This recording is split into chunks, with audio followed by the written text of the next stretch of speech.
Hello and welcome. Thank you for joining us for this recording of our web-based workshop series developed by the Direct Care Workforce Strategy Center and made possible through support from the Administration for Community Living. This Direct Care Workforce Strategy Center web-based workshop series brings together state teams, national partners, and subject matter experts to share practical strategies, tools, and approaches for strengthening the direct care workforce. Each session distills lessons learned, evidence-based strategies, and emerging practices from the field to support states and stakeholders in advancing systems change efforts. Before we begin, here are a few quick notes about today's recording. All viewers will see an ASL interpreter on screen. To access captions, press the closed captions or CC button on the video. Where possible, if a particular resource or data set is mentioned, a link is included below. If you experience any technical issues when accessing this video, please reach out to directcareworkforce@ncoa.org. Thank you again for joining us. Let's get started. Recruitment, development, and retention of the direct care workforce. The center is funded by ACL and housed here at the National Council on Aging, where in addition to providing direct technical assistance to states, we develop tools and resources to support states and stakeholders, like all of you on the call today, to facilitate peer learning and sharing and elevating promising practices that are ripe for broader adoption. Now, this workshop series marks the launch of a new component within our broader technical assistance efforts. It represents our first multi-section workshop offering design specifically to support state systems change aimed at improving the direct care workforce in home and community-based settings related to data.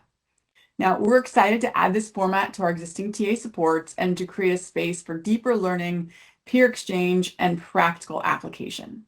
Our work would not be possible without our great partners, many of them on the workshop with us here today, like University of Minnesota, PHI, and of course, all of their Emerging Needs staff members who are going to be leading the session today. And to all of you participating, we want to thank you for your engagement. Whether you're joining us live, whether you're watching later on a recording, your candor and your willingness to learn alongside each other and share with us how we can best support you is truly invaluable. Now, as this is our first workshop series, we know we are continually learning and improving. We genuinely appreciate grace as we strengthen the work at the Strategy Center. But your feedback is incredibly important. So we encourage you to complete the evaluation form after today's session and therefore after, so that it can really help us shape our future offerings so we can understand how best to support you. Now, with that, I look forward to the next 90 minutes of learning alongside of you, and I turn it back to our facilitator.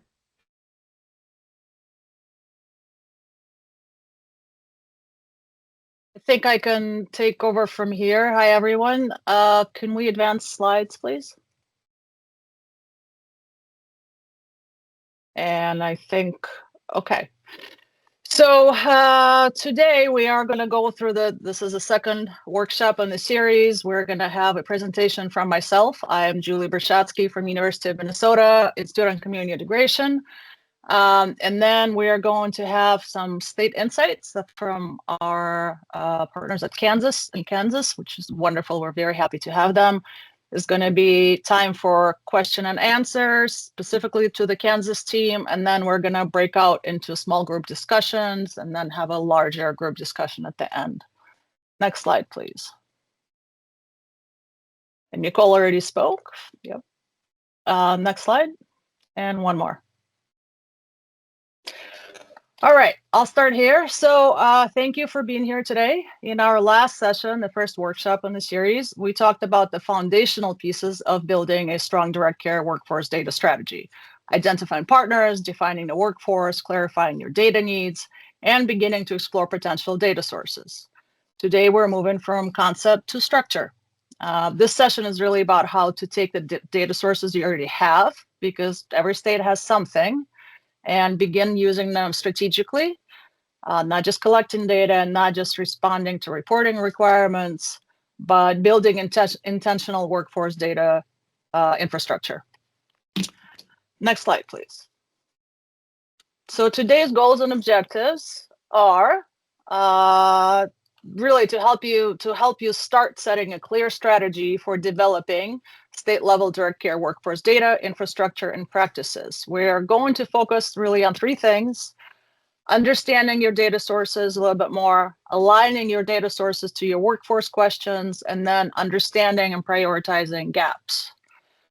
This is really about moving from what data do we have to is our data helping us answer the workforce questions that matter to us. Because data by itself, I say this often, because data is not the goal. Answering meaningful workforce questions using the data, that's the goal. Next slide, please. So last time, just a quick refresh. Last time we talked about identifying and engaging your partners and stakeholders, defining the workforce, specifying your data needs, meaning what are the most key workforce questions that you need to answer, and then starting to explore data sources. So those steps are critical. Once you've done that, the question becomes, now what?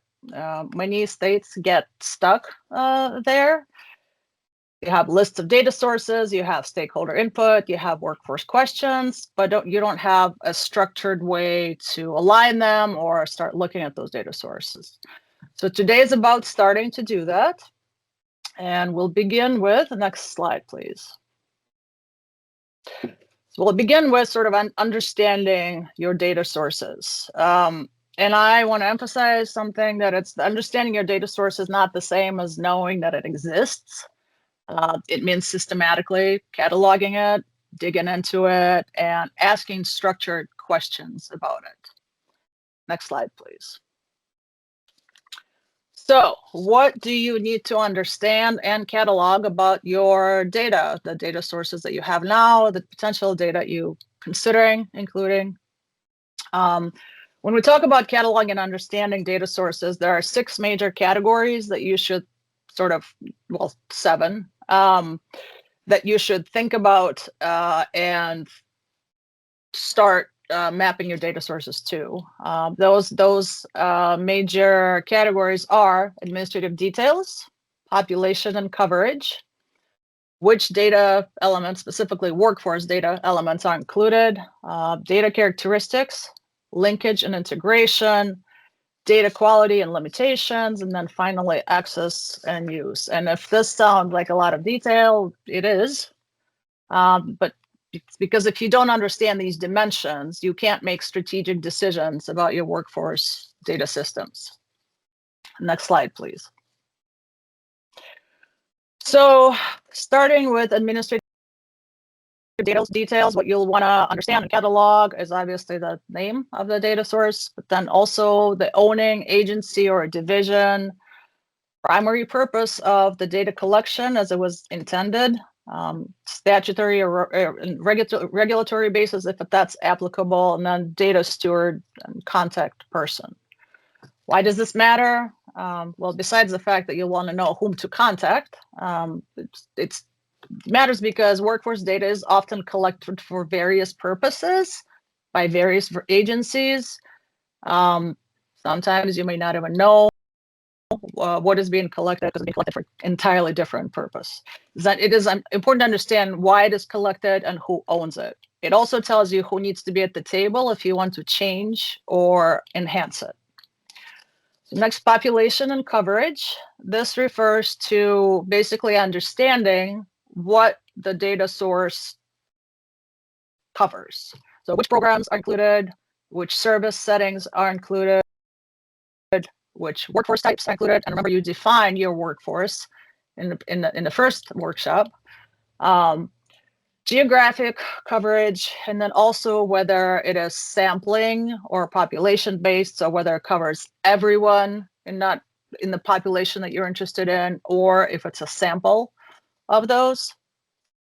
One of the issues that I see most often, very often, is related to this, is overestimating or misrepresenting coverage. So basically assuming that the data covers more than it does.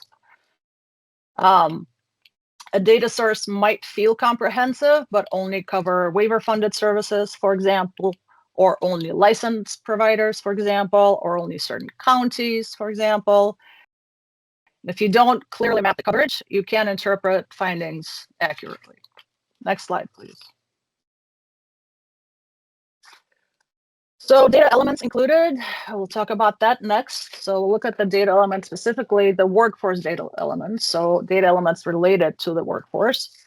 Does the data source include information on workforce size and composition, stability, turnover, vacancies, compensation and benefits, training and credentials, worker demographics, worker experience? Does it include any or all of those? And what are the details within those? This is where you begin to see alignment or misalignment with your workforce questions, potentially. For example, if your state is asking, are wages contributing to turnover, but your data source does not actually include wages or turnover, that is important to know early. For data characteristics, we think about what type of data is it? Is it administrative data? Is it survey data? Is it based on claims? Is it something else? What is the unit of analysis, both in terms of how it is being currently used, but also how it could be used? So is it the worker? Is it the provider? Is it claim? Is it something else? How often is the data collected? And then also, what is the most recent data cycle available? Timeliness really matters, especially in this work. If you're trying to respond to a workforce crisis using data that's 4 or 5 years old, that obviously limits the usefulness. Next slide, please. So then we talk about assess quality of the data. Are the key fields that you're looking at, are they complete? Are they accurate? Is there any validation that is either built in or could be built in? Other definitions consistent over time. That is a big one as well. We see the definitions tend to change often over time. It is important to at least understand how they've changed and what the impact of that is. And then any known gaps or limitations of the data. Every data source has its limitations. It will have them. The goal is not perfection. The goal is kind of transparency and understanding what those limitations are. Because once you understand them, you can design around them. Linkage and integration. This is an important one as well. Can the data source be linked to other data sets? Is there a unique ID? If not, can it be created? Can it connect to other systems? Does it overlap with other data sources in any way? Also, just this very basic one, can it be exported, formatted for analysis, or is it sitting in a stack of papers somewhere still? I don't know if that still happens, probably does. Strategic workforce infrastructure depends on integration, so you do want to think about that. If your data live in silos and continue living in silos and don't talk to each other, you'll likely always have partial answers. Next slide, please. And then finally, access and use. Who can access the data currently? How is it currently being used? Who is it being used by? Does it include personally identifiable information? That is just something that's always important to understand. Also, what is the reporting burden? So what is the burden being placed on whoever is delivering the data? And what does it cost to maintain this data collection? Sometimes the biggest barrier to better workforce data isn't the content. It is the governance of the data, and understanding access rules and costs help you assess feasibility for improvement. Next slide, please. So now we move to step 2. Let's assume that you've looked at your data sources and started digging into the details and cataloging. Once you understand them, you can start evaluating them in relation to your workforce questions. This is where the strategy really begins. Next slide. So the way that I like to think about it is that you can evaluate each data sources across sort of multiple dimensions. Those dimensions are, again, the way I think about it is coverage, content, quality, timeliness, and then integration potential. And all of those details that you cataloged will help you evaluate this data source in relation to your key workforce questions along these dimensions. So what is important is that you evaluate your data sources. Again, this is why it's italicized on the screen, in relation to your key workforce data questions, not in isolation. Not just, is this good data, but is this good data for answering our workforce questions? Next slide, please. As you're evaluating your data sources along these dimensions, you can assign a score across to each dimension. For example, for data quality, is it poor? Is it inconsistent? Is it generally reliable? Is it high? The higher the total score, the more aligned the data source is with your strategic needs. This doesn't have to be overly complex. This is not a scientific rating. The value is in the discussion and analyzing and systematizing.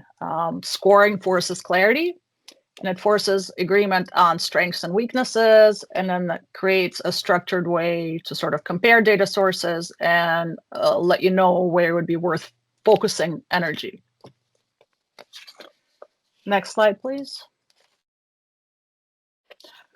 So once you've evaluated your data sources in relation to your workforce questions, you can move to step 3 and start understanding the gaps. This is where many states start feeling overwhelmed. Gaps are actually a sign of progress because you can now see them clearly. If you can clearly see where the gap is and define it, you can start addressing it. Next slide, please. So if you use that scoring and dimension approach and think of it in scores, you can think of it that those dimensions that have low scores are the dimensions that have gaps. So you can start asking, what information is missing? What is the gap due to? Is it a missing data element that you need? Is it a missing population? Is it a missing setting? Is it a geographic gap? Is it a time lag? Once you start understanding what those gaps are, you can also then ask, why does this gap matter? And how does it affect your ability to answer your key questions? This keeps the focus strategic and also makes you sort of remember that not all gaps are equally important, especially when you evaluate them in relation to your key questions. Next slide, please.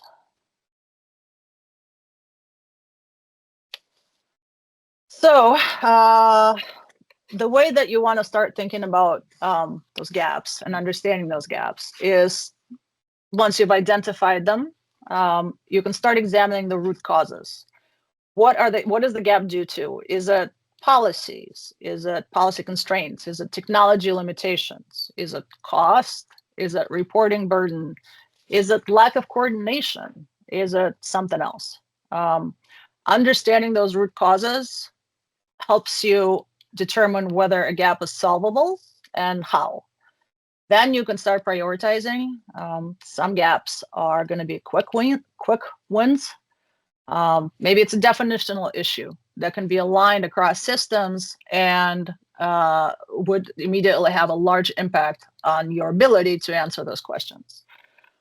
Others are long-term structural fixes, like building a new integrated workforce registry or building a whole new data collection system that requires a large amount of funding to stand up. Those are longer-term goals that you still want to strategize around, but with understanding that those are longer-term structural fixes. The way that you prioritize is based on one, the impact on your key workforce questions, and then 2, the feasibility. Feasibility is basically cost, time, burden, political will, I would add to that sometimes as well. This is how you move from we have data problems to we have a phased workforce data strategy. So I think that is my last slide, and that is my sort of brings me to the end of the outlining the 3 steps and how I think about looking at the data, aligning your data to your questions, and identifying where the gaps in those data are, and then starting to try to understand how to address those gaps. I want to end my talking at you with this. Strategic workforce data infrastructure is not about collecting more data.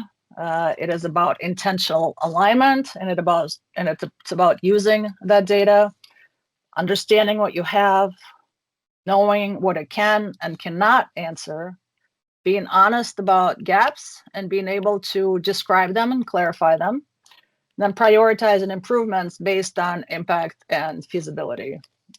This work takes cross-agency collaboration, as I think you all know. Also does take technical expertise, policy alignment, but it is foundational, because if we want to strengthen the direct care workforce, we need data systems that actually support workforce decisions, not just used for reporting requirements. But I'm preaching to the choir on this point. So that brings me to the end of my piece of the presentation. I think we have the benefit of learning from Kansas at this point and learning what they have done in their state. And we have Teresa Singh, who will speak first, I believe. Hi, Teresa. Yes. Hello. If you want to advance it to the next slide, please. So thank you for inviting Kansas to share our journey with you today. My name is Julie said, is Teresa Singh, and I'll share a little bit with you about my background that's led me to this work. I was a direct support worker for 7 years, which included being an essential worker during the COVID health crisis. It was an incredible test of strength and character to do that job during that time. I cared for people that were medically fragile, wore the hazmat suit, I received hazard pay, and did everything in my power just to keep people alive. So, but keeping people alive is not what we're striving for in this field. We want to see people thrive. So ultimately, I left that position to pursue higher education so that I could be the change I wanted to see. That landed me here at KDADS, helping to carry this important work forward to improve the stability of the direct support workforce through training and the development of a career ladder. I am joined by my esteemed colleague, Dr. Carrie Wendel-Hummell. Carrie, would you like to introduce yourself? Yes, and like Teresa, I also started my career as a direct support worker, and that very much influenced and motivated decisions I made throughout my education and career to also be able to impact change and see improvements in the system. And I am joining today because I was the principal investigator at the University of Kansas for KDADS on their ARPA-funded DSW development projects, which were a training and career ladder project. And through that project, we collected a lot of data and analyzed a lot of secondary data, and I've helped kind of advise on where the state might try to go in their future data collection and analysis efforts. So I did all that work at the University of Kansas, and just very recently, within the past month, have transitioned to a Children's Mercy Research Institute, but plan to continue working on direct support workforce issues there. Next slide. So as Kansas began this work to improve the stability of our workforce, we recognized pretty quickly the need to collect workforce data. This equipped us with the ability to assess needs and inform the design of 2 initiatives, which are the Direct Support Workforce Training Program and the building of a career ladder. This data helped us to reflect over time at the effectiveness of those two initiatives. Additionally, it helps us to demonstrate to our legislature why investment in this workforce is so crucial for the quality of life for Kansans with disabilities. Next slide, please. So KDADS used ARPA funding to bring together a research team from the University of Kansas, who we refer to as KU, to gather information from existing sources and through collecting information that had not yet been gathered. As a result of collaboration with the electronic visit verification team, KU gained access to data in that system. They also utilized existing data from the Bureau of Labor Statistics. Additionally, the research team gathered new data through workforce surveys. Now, CanCare is the name that we all call our private Medicaid program here. We're currently in the process of renewing contracts with our 3 MCOs, and those new contracts will include ramping up efforts to recruit and retain this workforce. Initially, the MCOs submitted 3 different plans as part of the competitive bidding process. So the first year was spent aligning those plans with each other, as well as our own ARPA initiatives. We also put data collection on hold to be more thoughtful about collecting useful data that didn't duplicate other sources. Now, when KDADS and KU were envisioning and carrying out the ARPA-funded projects, the team didn't know that the new CanCare contracts were going to have new requirements to assess and support the direct support workforce. Likewise, when MCOs worked on their initial workforce development proposals, those were largely siloed from the ARPA projects, so as those projects weren't yet fully visible. The new CanCare contract started January 1st of last year, and this past year has been spent doing the ARPA projects, which were then at this point well underway and starting to be publicly launched. Therefore, much of 2025 was spent aligning the efforts, and many of the MCO plans are still being operationalized. We've been fortunate to receive technical assistance from the Direct Care Workforce Strategy Center, which has really helped our state with aligning these efforts. Now I'll hand it off to Carrie to discuss the workforce analysis.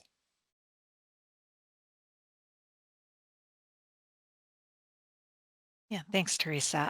As Teresa noted, we looked at a lot of different data sources, and I'm just going to do a high-level interview of our surveys and then our EVV data. Yeah, we did collect new data, but I very much hear Julie's point that this isn't just about always collecting new data. We do have a lot of data now that I think we can continue to analyze and inform various efforts. We had a few surveys we put out there. We did a baseline survey to collect data on workforce needs and outcomes, such as service recipient satisfaction with care, DSW, job satisfaction, worker retention, and training needs from the perspective of those groups, with our surveys pretty evenly divided in numbers across our service recipients, DSWs, and agency providers. And I should clarify, this is specifically HCBS funded services through the Medicaid HCBS program. And then we did a behavioral economics survey with 405 direct support workers to collect data on their career goals and desires. Next slide. I'm just going to give just a very high level overview of one outcome of these surveys. There's a lot more data, but this one was an interesting one that we wanted to share from our behavioral economics survey.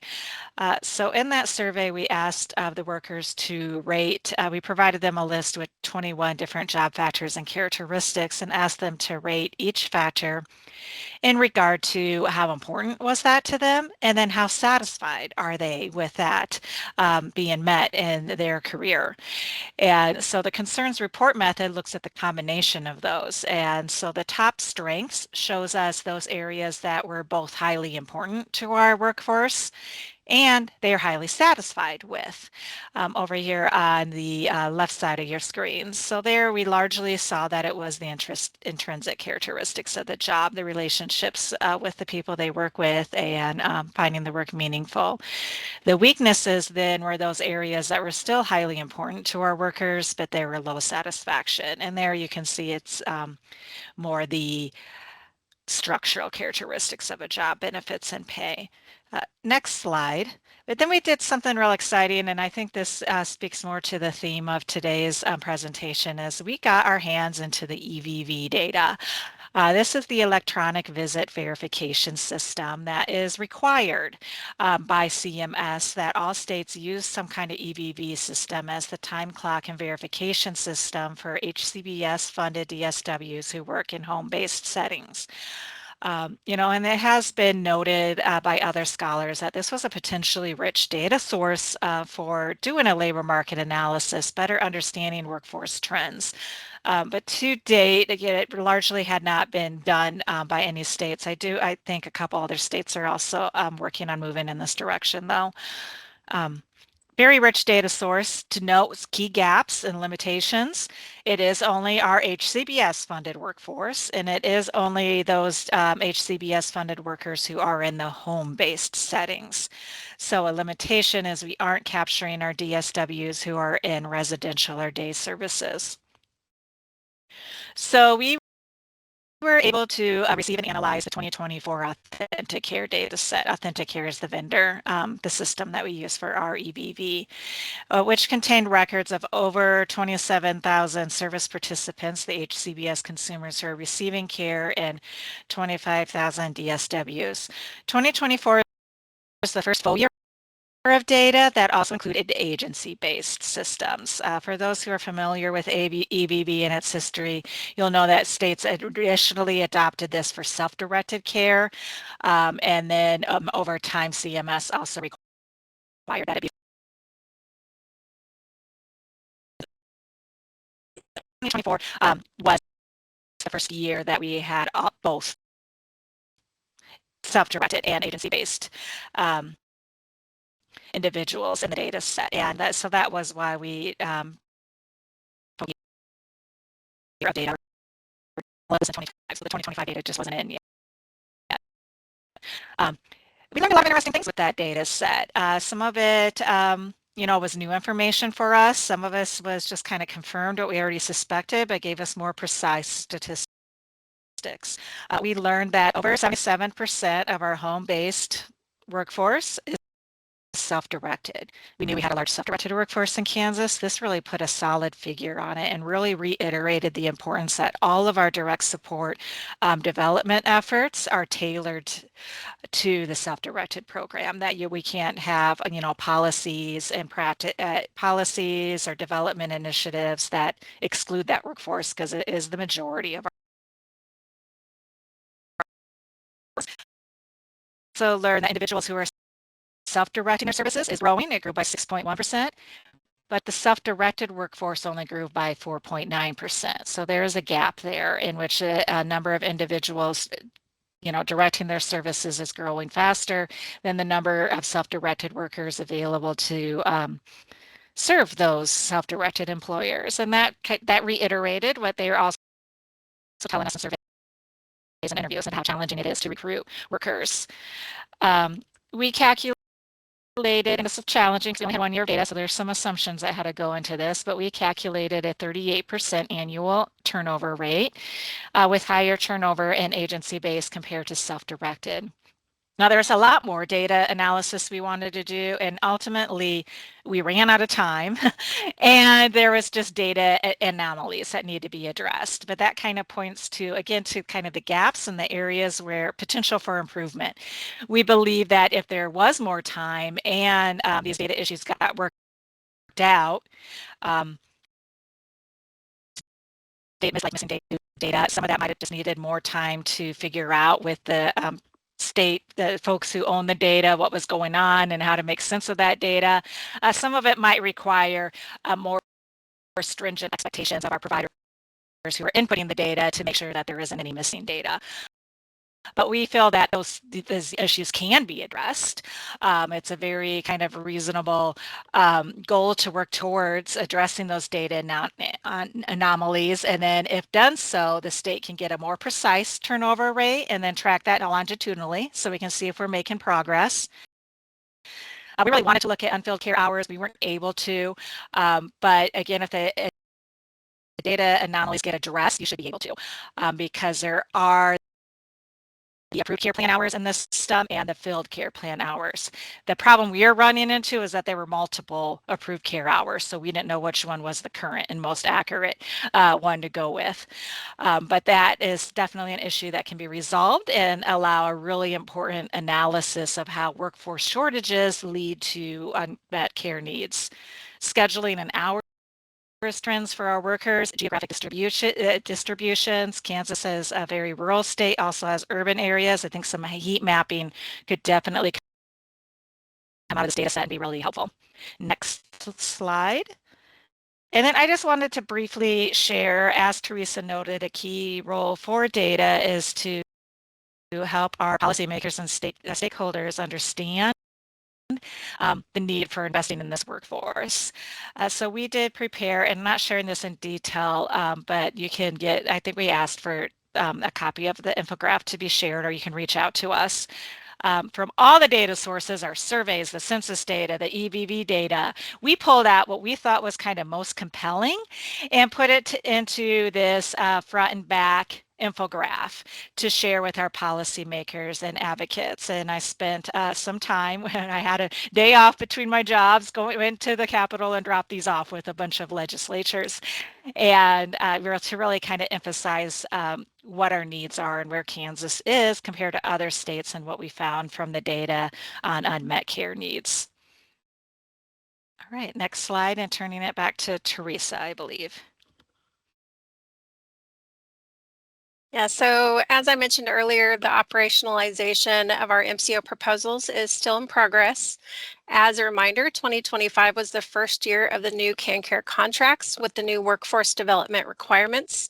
That year was largely spent aligning efforts and planning. So a lot of progress has been made, but we're still in the stage of planning and operationalizing.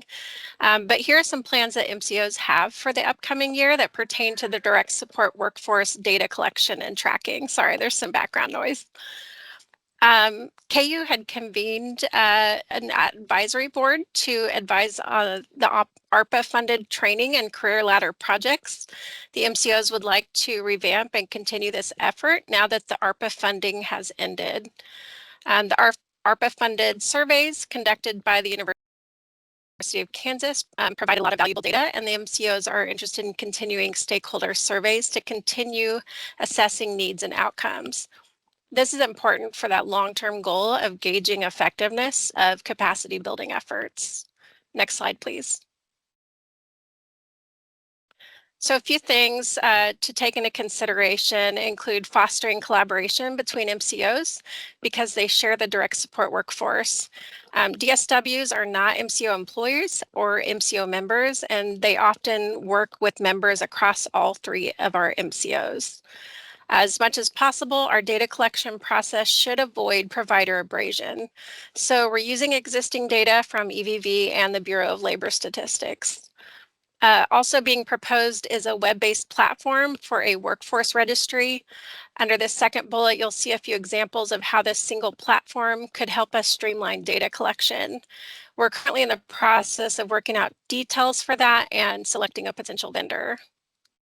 Managed care states are required to have an external quality review organization or EQRO to monitor MCO performance. States should consider performance metrics on the strength of the direct support workforce as key HCBS providers. For example, Kansas already uses the National Core Indicators Service Participant Surveys, and we're now considering having our EQRO start using those surveys in their new contract. In finalizing this decision, it's also important to be mindful that MCOs and EQROs are not duplicating efforts. That would be burdensome and frustrating for providers if we were receiving separate surveys from the MCOs and EQROs that collect similar information. This is also an example of pausing data collection to be thoughtful in collecting useful data that won't be overly burdensome for our HCBS providers. Next slide, please. So that's a very brief overview of our efforts to use data to strengthen the direct support workforce in Kansas. We'll now open it up for questions. And please bear in mind that while Carrie has been involved in this project from its inception, I'm relatively new to this project. So if we don't have answers for you on this call, we can follow up after this session. You can just unmute yourselves and pose questions to our speakers while we have them. Or put your questions in chat.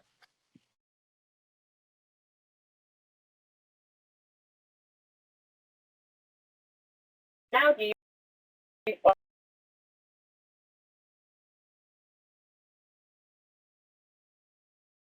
Hi, I have a question. One shout out to Vern, our ASL interpreter. He's been going this entire time and hasn't switched out, which is just kudos to him. My question was, after your funding ended, what has been your biggest speed bump, roadblock in continuing to work with your partners that you identified when you were working within your funding? Yeah, so we had a lot of full-time staff working on this. So finding new innovative ways to carry this work forward through partnering with the MCOs so that we can figure out a way to not only improve our data collection and continue it, but also finding ways to continue collaborating. So yeah. That's still a challenge. Our state hasn't figured it all out. It is helpful that our CAN-CARE contracts, though, do have these new workforce development expectations of the managed care organizations because they are carrying forward some of the efforts.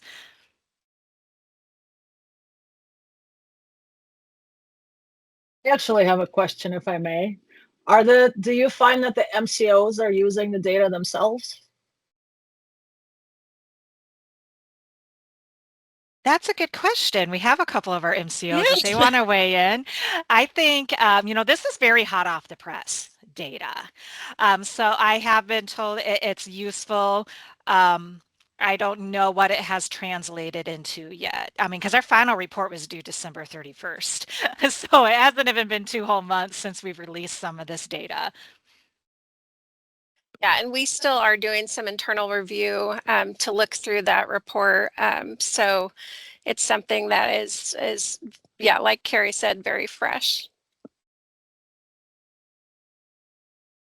I think it did really drive home and reiterate the importance of making sure that all their efforts and all the resources that MCOs are putting out there are also accessible to the self-directed workforce. I would say this is Solomon. Hey, Carrie, how are you doing? It's been a long time. Good to see you. Um, I would say that's a big thing for me and my work helping to support Healthy Blue in the market as an MCO. It's how do you leverage this data to support and invest direct to the issue at heart instead of all these other things that you could sell at heart. But primarily it's around that self-directed worker. It's still my mind is still blown. Kansas top 3, top 4 in the nation when it comes to the amount of people who choose self-directed as their option for services, and like you pointed out, just the number of people who are still in need of services. And so I know from us here, that's been an area that we've been looking at is how can we help to improve access to those services for people by also investing within the workforce, and how do you do that strategically?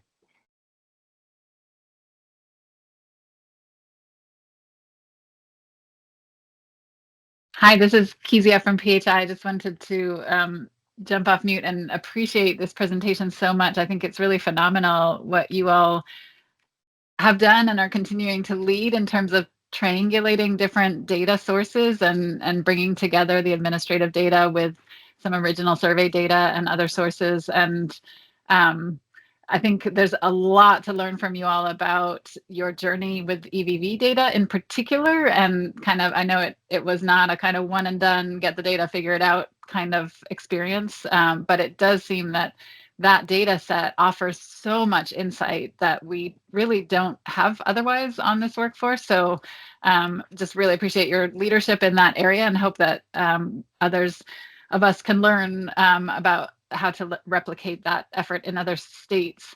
And just really underscoring, there's been some discussion about it already, but the finding about the proportion of self-directed workers in the workforce, I mean, that is such a key data point, but to me that proportion of 77% or whatever it was is is remarkably high.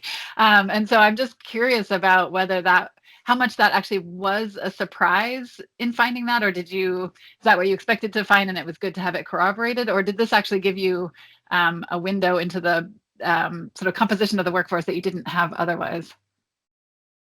Kind of both. I've long said we think we know it's at least half, just based on the number of consumers who were self-directed. But to see that it wasn't at least half, but like a super majority, 77%, like 3/4 of the workforce was larger than we had anticipated. And also to see that growth. And I wish we did have data before 2023 that let us look at that growth longitudinally.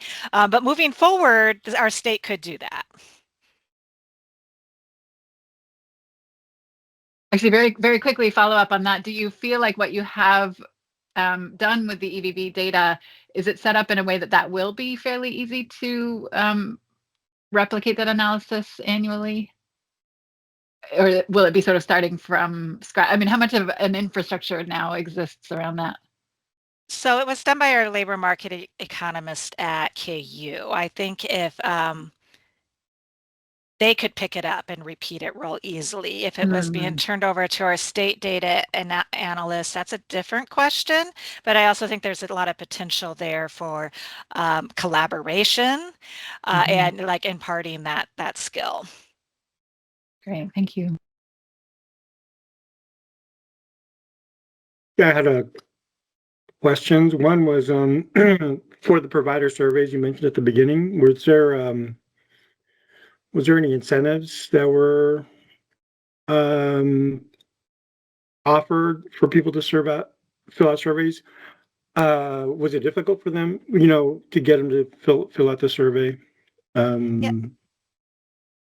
That's a good question. We did offer an incentive of $25. I don't think for providers that was the real incentive. I think for providers, they were incentivized by having that data out there and being able to document their struggles with workforce recruitment. I think, moving forward, I would actually advise the state adopt that NCI survey rather than continuing to use the KU one. And then it is a constant balance because on one hand, we are asking the providers for something more and they're constantly having to do paperwork, right? And this was like we're saying, we want you to do more paperwork. But I think that our providers do see the need for good, reliable data and for being able to benchmark progress over time or comparisons to other states. And I do also, another thing I'll say about that is we had administered that survey with providers before we knew we were going to do the EVV analysis. And we could definitely reduce the length of that survey based on the data that we now know could come out of the EVV data instead. Mm-hmm. The other question I had was, you mentioned workforce managers. Those were housed at the MCO? Is that right? They are, and that's brand new as of January 1st, and we have a few of them are on this call.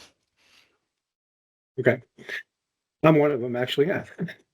But not for Kansas. I'm in Idaho with the managed care organization. Do the workforce managers, do they interact with the providers and provide them training at all? Yes, though 2025 was largely their planning year, I do believe that that's something they're going to be doing more actively this year. And again, if any of our workforce managers or MCOs want to speak up, but they did speak to that in their proposed plans that they want to support providers more. And that was something we did hear there was a need for from providers in our survey. Thank you.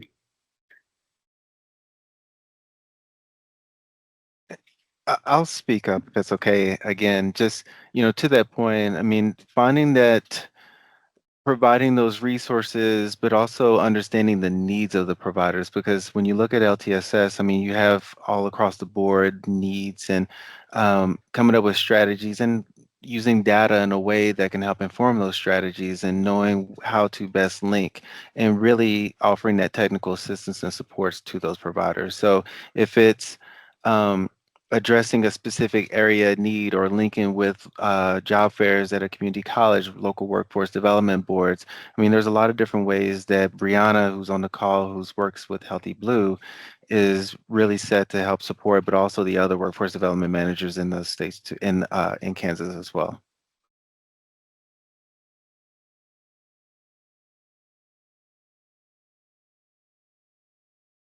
On discussion, lots of questions.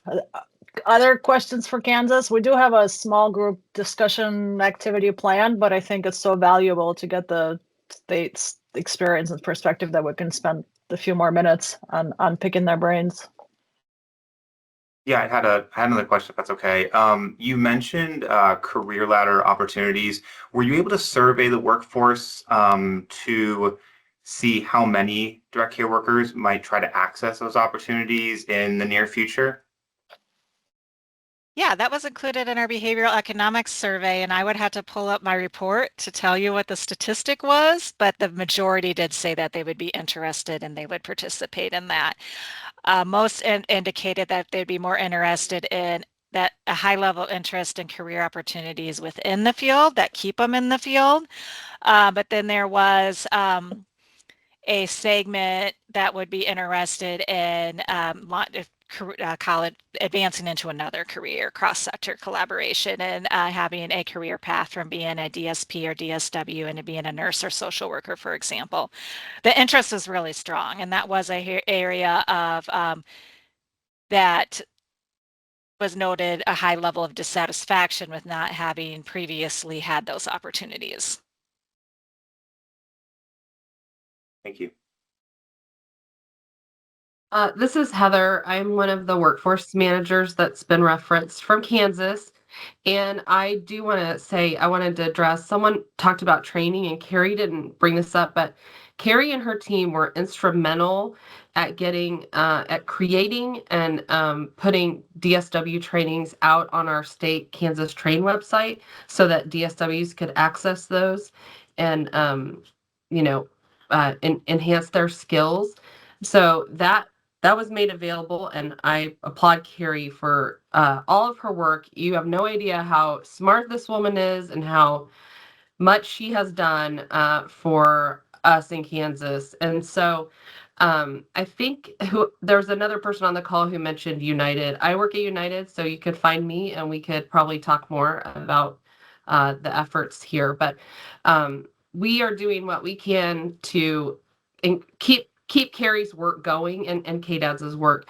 It's just a matter of who's going to be responsible, who's going to take the lead, who's going to pay, all of those things. So the three MCOs in Kansas are working really close together to try and continue the work that they were doing. And one thing we also had with the ARPA money that was really helpful was Carrie's team had a marketing person, and so that person created a DSW website, created marketing materials for us to use, and so it was a great start on some projects that we want to keep going with. But Carrie is amazing, so just had to get that out. Yes, I wholeheartedly second that, Heather.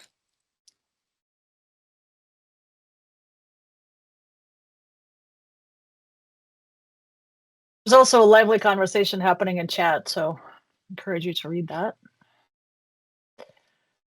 Okay, where to our NCOA organizers shall we move into the breakout room discussions? Okay. All right, I believe the plan is, one, this is not, after this, we're no longer recording, so the recording is going to stop. Also, we are going to be broken out in, I believe, 3 or 4 small groups, 3, I believe, where we will discuss, sort of start thinking about. Thanks to our facilitators and speakers who shared their expertise in this recording. Thank you for joining us for this workshop session. We hope the strategies and examples shared today offer practical support as you continue strengthening your state's direct care workforce.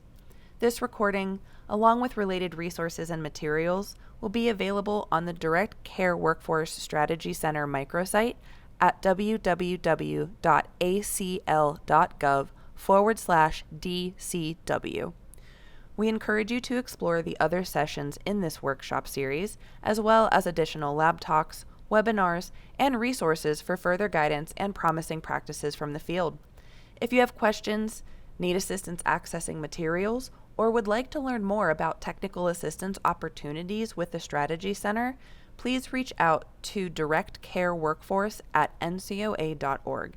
Thank you again for watching, and we look forward to having you join us for future workshops and other